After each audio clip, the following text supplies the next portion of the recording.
Au nom du Père, du Fils et du Saint-Esprit, un seul Dieu. Amen. Aujourd'hui, c'est le 6e dimanche du Grand Carême, dimanche de l'aveugle-né, que nous appelons aussi dimanche des baptêmes. Les 5 derniers dimanches, nous avons parlé des 5 étapes du Grand Carême qui sont l'attachement, l'acceptation, la décision, le dialogue et la déception. Aujourd'hui, le dimanche de l'aveugle-né, nous allons parler de la 6e étape du Grand Carême qui est la cécité. La situation de l'aveugle-né peut sembler encore plus difficile que celle du paralytique, car cet aveugle est coupé du monde depuis sa naissance. Il n'a pas connu la grâce de la vue, et ceci peut-être pendant une période de temps supérieure à 38 ans. Et quoique Jésus l'ait guéri, les méchants ne l'ont pas laissé tranquille. Ils ne se sont pas réjouis de sa guérison, au contraire, ils ont renoncé à ce miracle en prétendant que celui qui l'avait guéri était un pécheur. L'évangile de l'office de la Sainte Liturgie, Jean 9, nous parle de l'aveugle-né. Le sujet d'aujourd'hui, chers fidèles, nous parle de la vue à la vision. De la vue à la vision. Comme remarque importante, pourquoi l'Église appelle-t-elle le dimanche de l'aveugle-né dimanche des baptêmes? C'est parce que le fait de recouvrer la vue et de revoir est nommé éclairé ou reçu la lumière ou le renouveau dans la Sainte Bible qui utilise le même mot au sujet du baptême. En parlant de ceux qui ont été baptisés, Saint Paul a dit « Il est impossible en effet que des hommes qui un jour ont reçu la lumière, ont goûté aux dons célestes, ont eu part à l'Esprit Saint, ont savouré la parole excellente de Dieu et les forces du monde à venir, et qui pourtant sont retombés, il est impossible qu'ils trouvent une seconde fois le renouveau. » Et c'est pour cela que l'Église baptise les catéchumènes ce dimanche-là, après qu'ils aient suivi un enseignement et aient été préparés à comprendre la foi chrétienne pendant le Grand Carême. Pourquoi? Afin qu'ils puissent participer avec toute l'Église aux prières de la Semaine Sainte, prendre la communion le dimanche des Rameaux et le jeudi saint, et finalement partager avec le Christ sa résurrection lors de la Sainte Liturgie de Pâques. Car le baptême constitue la mort et la résurrection avec le Christ. Saint Paul a dit, par le baptême, en sa mort, nous avons donc été ensevelis avec lui, afin que, comme Christ est ressuscité d'entre les morts par la gloire du Père, nous menions nous aussi une vie nouvelle. Maintenant, chers fidèles, je souhaite vous présenter quelques réactions provenant de différentes personnes à propos de l'aveugle-né. La première réaction, c'est la discussion et les débats. Ses disciples lui posèrent cette question. « Rabbi, qui a péché pour qu'il soit né aveugle, lui ou ses parents ?» Jésus répondit, « Ni lui, ni ses parents, mais c'est pour que les œuvres de Dieu se manifestent en lui. » Les 2 raisons pour lesquelles les disciples de Jésus lui ont posé cette question étaient les suivantes.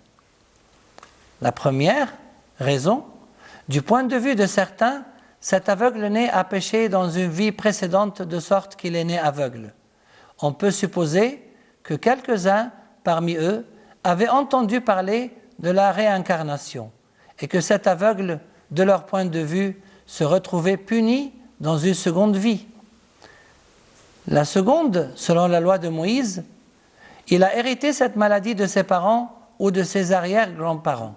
Car Dieu a dit à Moïse, « C'est moi le Seigneur, ton Dieu, un Dieu exigeant, poursuivant la faute des pères chez les fils sur 3 et 4 générations s'ils me haïssent. » Alors Jésus les a rassurés que cette maladie, comme beaucoup d'autres, n'était pas liée au péché, mais pouvait permettre que les œuvres de Dieu se manifestent en lui.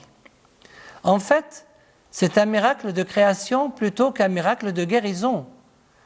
Ayant ainsi parlé, Jésus cracha à terre, fit de la boue avec la salive et l'appliqua sur les yeux de l'aveugle. Et il lui dit, « Va te laver à la piscine de Siloé », ce qui signifie « envoyer ». L'aveugle y alla, il se lava et à son retour, il voyait. Jésus montre sa divinité en donnant des yeux à l'aveugle de la même manière dont Dieu a procédé pour créer Adam. Saint Jean Chrysostome dit que la puissance divine du Christ pour guérir dépasse la nature. Il n'est pas limité à une certaine façon de guérir. Il peut agir une fois par sa parole, une autre par sa volonté, une troisième en touchant le malade, une quatrième en crachant à terre et faisant de la boue, et ainsi de suite. Le fait que l'aveugle soit allé à la piscine pour se laver représente le côté humain que chacun d'entre nous doit endosser pour obéir à Dieu. Dieu ne va pas nous guérir malgré nous, car il respecte notre libre arbitre qui peut nous conduire à l'accepter ou à le rejeter. Il va sans dire que cet aveugle avait une confiance totale en Jésus, car logiquement, le fait de mettre de la boue sur les yeux aurait pu causer une infection. Il avait aussi grand espoir de guérir à cause de ce handicap énorme qui datait depuis sa naissance. Et il était donc prêt à faire tout ce qu'on lui demandait pour guérir. Une autre réaction, la curiosité, le doute et le soupçon.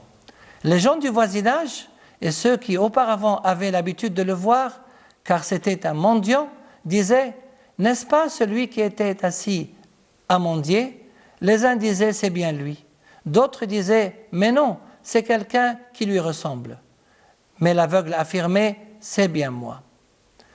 La curiosité, c'est le vouloir tout savoir. Malheureusement, il y a des gens qui aiment avoir les nouvelles des autres par simple curiosité plutôt que de se mêler de leurs propres affaires. Comme l'histoire de Saint Pierre l'apôtre, après la résurrection du Christ, Jésus parla ainsi pour indiquer de quelle mort Pierre devait glorifier Dieu. Et après cette parole, il lui dit « Suis-moi ». Pierre, s'étant retourné, vit derrière lui le disciple que Jésus aimait, Saint Jean l'apôtre. Quand il le vit, Pierre dit à Jésus « Et lui, Seigneur, que lui arrivera-t-il » Jésus lui répondit « Si je veux qu'il demeure jusqu'à ce que je revienne, que t'importe, toi suis-moi. » Le doute et le soupçon, c'est vrai qu'il était très difficile aux gens qui le connaissaient, qui connaissaient l'aveugle-né, de le reconnaître après que Jésus lui ait donné des yeux qui le rendaient méconnaissable. C'est pour cela qu'il a fallu que celui qui était précédemment aveugle confirme son identité. Une autre réaction, la critique et le jugement. Parmi les pharisiens, les uns disaient « Cet individu n'observe pas le sabbat. Il n'est donc pas de Dieu. » Mais d'autres disaient « Comment un homme pécheur aurait-il le pouvoir d'opérer de tels signes ?» Et c'était la division entre eux. Malheureusement, il est très facile de critiquer et de juger les autres. Mais en ce faisant, c'est le rôle de Dieu lui-même que nous prenons. Saint Paul nous dit « Qui es-tu pour juger un serviteur qui ne t'appartient pas ? Qu'il tienne bon ou qu'il tombe, cela regarde son propre maître, et il tiendra bon, car le Seigneur a le pouvoir de le faire tenir. » Une autre réaction, l'endurcissement du cœur. Les autorités juives refusèrent de croire qu'il avait été aveugle et qu'il avait recouvré la vue. Ils ont douté à cause d'un manque d'amour. Au sujet de l'amour, saint Paul a dit « Il excuse tout, il croit tout, il espère tout, il endure tout. » Une autre réaction, peur et lâcheté. Les autorités juives posèrent cette question aux parents. « Cet homme, est-il bien votre fils, dont vous prétendez qu'il est né aveugle? Alors, comment voit-il maintenant ?» Les parents leur répondirent « Nous sommes certains que c'est bien notre fils et qu'il est né aveugle. Comment maintenant il voit? Nous l'ignorons. Qui lui a ouvert les yeux? Nous l'ignorons. Interrogez-le. Il est assez grand qu'il s'explique lui-même à son sujet. » Ses parents parlèrent ainsi parce qu'ils avaient peur des autorités juives. Celles-ci étaient déjà convenues d'exclure de la synagogue quiconque confesserait que Jésus est le Messie. Voilà pourquoi les parents dirent « Il est assez grand, interrogez-le. » Quelle honte! Pour ne pas être exclus de la synagogue, les parents de l'aveugle-né avaient peur d'annoncer leur joie face à la guérison miraculeuse de leur fils. Le Christ ne veut jamais que ses enfants aient peur des gens. Il nous a dit, ne craignez pas ceux qui tuent le corps, mais ne peuvent tuer l'âme. Craignez bien plutôt celui qui peut faire périr âme et corps dans la géhenne. Les lâches seront les premiers à être interdits d'entrer au royaume de Dieu. Saint Jean nous dit dans l'Apocalypse, quant aux lâches, aux infidèles, aux dépravés, aux meurtriers, aux impudiques, aux magiciens, aux idolâtres et à tous les menteurs, leur part se trouve dans l'étang embrasé de feu et de soufre, c'est la seconde mort. Une septième réaction, qui est l'affection et la tendresse. Jésus apprit qu'il l'avait chassé, il vint alors le trouver. Rappelez-vous bien que c'est Jésus qui nous cherche partout pour nous guérir. Il est allé vers la Samaritaine, vers le paralytique, et aujourd'hui il vient vers l'aveugle-né. Le Christ est allé retrouver l'aveugle-né pour le réconforter et le soutenir après que les responsables l'aient jeté dehors. Également pour l'encourager et le guider vers lui après son témoignage courageux devant les autorités du peuple. Quelle contradiction entre la tendresse de Jésus et la méchanceté des pharisiens qui ont préjugé de plusieurs fausses accusations. L'aveugle-né témoigne de Jésus. Son témoignage montre une progression ascendante. D'abord, il a dit qu'il est un homme. « Tes yeux, comment se sont-ils ouverts ?» Il répondit, « L'homme, qu'on appelle Jésus, a fait de la boue, m'en a frotté les yeux et m'a dit, « Va à Siloé et lave-toi. » Alors moi, j'y suis allé, je me suis lavé et j'ai retrouvé la vue. Après, il a dit qu'il est un prophète. « Et toi, que dis-tu de celui qui t'a ouvert les yeux ?» Il répondit, « C'est un prophète. » Troisièmement, il a dit qu'il est de Dieu. Il a dit, si cet homme n'était pas de Dieu, il ne pourrait rien faire. Et finalement, il a dit qu'il est le Fils de l'homme. Jésus apprit qu'il l'avait chassé. Il vint alors le trouver et lui dit, « Crois-tu, toi, au Fils de l'homme » Et lui de répondre, « Qui est-il, Seigneur, pour que je croie en lui ?» Jésus lui dit, « Eh bien, tu l'as vu, c'est celui qui te parle. » L'homme dit, « Je crois, Seigneur » et il se prosterna devant lui. L'aveugle-né s'est prosterné devant le Fils de l'homme, car il a compris que c'est lui, Dieu, qui est venu sur terre pour sauver l'être humain, et c'est la raison pour laquelle les gens l'ont appelé à plusieurs reprises Fils de l'homme. Quant aux 4 accusations des méchants contre Jésus, d'abord, ils ont dit que cet individu n'observe pas le sabbat, il n'est donc pas de Dieu. Puis ils ont dit, nous savons, nous, que cet homme est un pécheur. L'aveugle-né a répondu directement au point principal de la discussion. Il leur répondit, je ne sais si c'est un pécheur, je ne sais qu'une chose, j'étais aveugle et maintenant je vois. C'est une réalité claire que l'aveugle-né ne peut pas renier. Mais parce que les personnes à qui il s'adresse sont méchantes, elles n'arrêtent pas de lui poser des questions dans le but de trouver de nouvelles fausses accusations contre Jésus. Ils lui dirent, « Que t'a-t-il fait? Comment t'a-t-il ouvert les yeux ?» Il leur répondit, « Je vous l'ai déjà raconté, mais vous n'avez pas écouté. Pourquoi voulez-vous l'entendre encore une fois? N'auriez-vous pas le désir de devenir ses disciples, vous aussi ?» Troisième accusation, ils lui ont dit, « C'est toi qui es son disciple, nous sommes disciples de Moïse. » Comme si le fait d'être disciple de Jésus est un blasphème, un crime ou une honte. Quatrième accusation, ils lui ont dit, « Nous savons que Dieu a parlé à Moïse, tandis que celui-là, nous ne savons pas d'où il est. » C'est une accusation indirecte qui signifie que Jésus, qui a guéri l'aveugle-né, ne vient pas de Dieu, et donc, de leur point de vue, il est peut-être l'allié du diable. Moïse lui-même, qui avait parlé avec Dieu, n'a jamais accompli un tel miracle. Par conséquent, Du point de vue de l'aveugle-né, le Christ est Dieu le Créateur, tandis que Moïse n'est qu'un prophète. La réponse de l'aveugle-né était très percutante et claire. L'homme leur répondit, « C'est bien là, en effet, l'étonnant, que vous ne sachiez pas d'où il est alors qu'il m'a ouvert les yeux. Dieu, nous le savons, n'exauce pas les pécheurs, mais si un homme est pieux et fait sa volonté, Dieu l'exauce.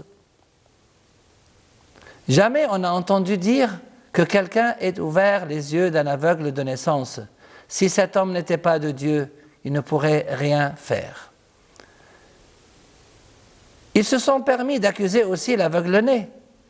Ils lui ont dit, « Tu es né tout entier dans le péché et tu viens nous faire la leçon ?» Et ils le jetèrent dehors. Comment se sont-ils permis de juger l'aveugle-né et de dire qu'il était né dans le péché? Il existe de nombreuses maladies qui ne sont pas le fruit du péché. Ils se sont montrés injustes envers l'aveugle-né. Ils l'ont jeté dehors. C'est le prix que chaque personne honnête paie quand elle témoigne et dit la vérité devant des responsables qui se montrent aussi méchants qu'injustes.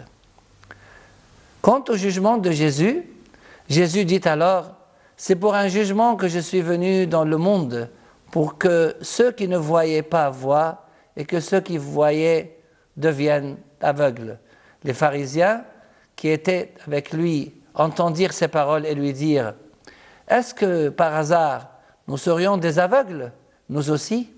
Jésus leur répondit, « Si vous étiez des aveugles, vous n'auriez pas de péché. Mais à présent, vous dites, nous voyons, votre péché demeure. » Ces gens-là, en fait, ils ont la vue, mais ils n'ont pas la vision. Il y a une très grande différence entre la vue et la vision. C'est pour cela que dans l'oraison de l'Évangile, qu'elle soit celle de la Sainte Liturgie ou celle de l'office de l'encens du soir ou de l'aube, nous disons « Quant à vous, heureux sont vos yeux parce qu'ils voient et heureuses sont vos oreilles parce qu'elles entendent. » Car il existe des yeux qui, comme ceux de ces personnes mal intentionnées, deviennent aveugles. Jésus leur annonce que leur péché n'est pas pardonné, car il les a jugés spirituellement aveugles, bien que leurs yeux fonctionnent correctement, c'est leur cœur qui est aveuglé et non pas leurs yeux. Comme conclusion, chers fidèles, la 7e et dernière étape du Grand Carême est le désespoir. Une odeur nauséabonde se répand car Lazare est mort depuis 4 jours, ce qui symbolise le désespoir et le péché qui nous mènent à la mort. Ici, la situation de Lazare est beaucoup plus difficile que celle de l'aveugle-né, car l'être humain qui est mort par le péché avait besoin que le Christ meure à sa place pour le sauver et non seulement pour le guérir. Et c'est la raison pour laquelle le dimanche des Rameaux est marqué par la rentrée triomphale de Jésus à Jérusalem en tant que roi de la paix. Son but est d'accomplir sa plus grande mission sur terre qui consiste à mourir pour nous sur la croix le vendredi saint et finalement à vaincre la mort par sa résurrection le dimanche de Pâques, une résurrection qui ne sera jamais suivie par la mort. Donc, pour conserver à l'esprit la progression ascendante des épreuves et du péché dans les évangiles des 7 dimanches du Grand Carême, rappelez-vous les lettres A, D et C. 2A, 3D, 1C et 1D. Les 2A, attachement et acceptation. Les 3D, décision, dialogue et déception. Le 1C, cécité. Le 1D, c'est le désespoir. Que notre Seigneur Jésus nous aide à ne pas nous attacher au péché, à ne pas l'accepter, à prendre les décisions vitales au moment convenable, à dialoguer avec lui pour découvrir sa bonne volonté, à éviter d'être déçu, à posséder une vision spirituelle saine et à ne jamais tomber dans le désespoir, et gloire à lui éternellement. Amen.